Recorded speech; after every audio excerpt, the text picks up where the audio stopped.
বন্ধুরা, চলে এলাম নতুন একটা ভিডিও নিয়ে। তো এখন কাজ করছি মন্দিরে, যেহেতু মেঝেটা বসিয়ে দিয়েছি। তো মেঝেটা বসানোর পর যেহেতু ভিডিও করিনি, আজকে আবার করছি। এতে একটা ডিজাইন করেছি দুয়ার চৌকাঠ। শিব মন্দির যে ডিজাইন করবো না তা বললে তো হবে না। তো শিব মন্দিরের ডিজাইনটা করেছি।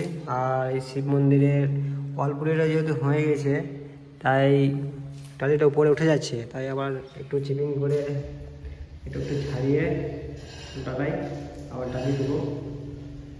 তো আজকে দেওয়াল টালিটা লাগাবো। আর এই যে দুয়ারে ডিজাইনটা করেছি, আর এদিকে সাইডে একটা কালোতে লাল বর্ডার করেছি, কেমন লাগছে জানাবে, ঠিক আছে। আর শিবলিঙ্গটা সম্পূর্ণ তৈরি করা হয় নাই, এখন তৈরি চলছে। এখন এমনি হাতের কাজটা হয়েছে, ঠিক আছে। দূর থেকে লোকটা এরকম মার্বেল এই যে আর টাইল লাগাবো। আর এখানে তো গার্ডেনের কোনো গল্পই নয়, এই এখনই চলছে, এখনই বন্ধ হয়ে যাবে। আর ওই জন্য জেনারেটা রেডি।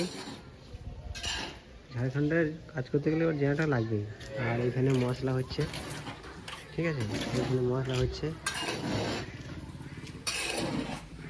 তো টালিটা বসাই, তারপর আবার ভিডিও করছি, ঠিক আছে।